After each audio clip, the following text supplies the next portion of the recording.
I just need to kind of look far and wide to find things that interest me, to actually make music. Field recordings of sounds, that are just around me, whether it's the frogs in the pond at the front of my house, or rhythms you hear happening in the car, and if I've got a stereo recorder around.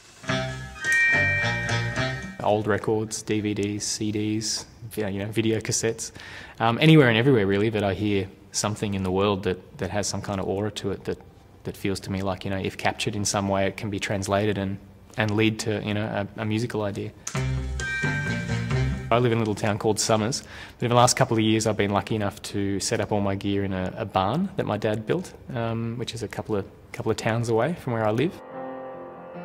Even sometimes the 5 to 10 minute drive to the barn studio would feel like too long if I was just at home and had sort of some ideas happening on a laptop or on the piano to not just record it on the spot. So really I guess, I'm just kind of be prepared to record anywhere and everywhere that, you happen to be.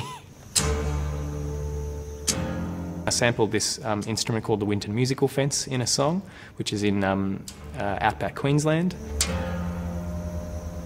I went out there and was just so struck by how amazing an aura, that the place had, and the instrument itself, these 5 large strings that you could, strike with all sorts of things, pluck with your hands or hit with metal or plastic. I just feel compelled to have to record that and do something with them.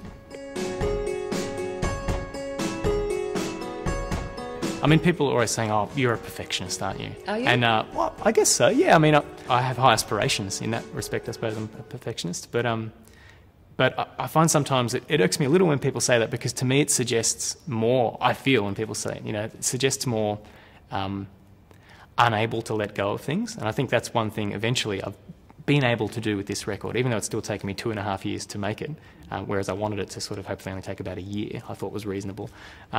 There's things I've had to let go of, far more material that I thought was really promising that I just had to say it can't be finished, or it's not good enough, or it's done. And also working really hard on trying to get the mixing of this album right has been a huge hurdle. I wasn't kind of prepared to go, that sounds pretty good. That's done.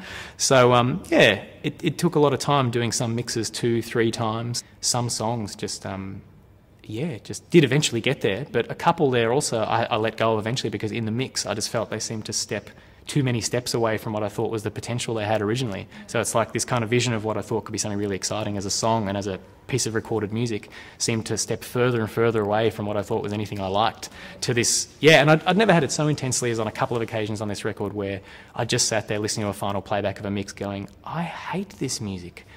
What is this? This is fucking terrible. Oh, I like, skin crawling, having to step out of a room going, I can't do this anymore. Like, I've put so much energy and time and money into this, and I just have to let go of it because I hate this. And I don't want to show this to people, because if they like it, I don't want to even have a respond to that because I hate it.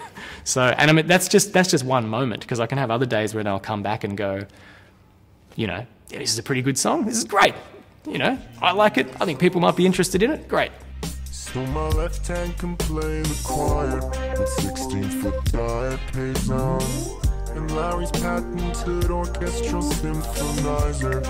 The show will be the first time that I'll actually attempt to play my Gotye music completely live without any element of backing track, covering certain parts that physically couldn't be covered on stage. Because I guess I'm doing this, show at this amazing venue, the Sydney Opera House, on a large stage in an incredible acoustic environment. I'm really keen to see how we can find this kind of human and, I guess, electroacoustic meeting of sound on stage and how that goes out to the audience. So yeah, in that regard, for me, it's pretty ambitious. I've never sort of rehearsed or prepared as hard for any live shows I've done as what I've been working with the 10 guys in the band on for this show.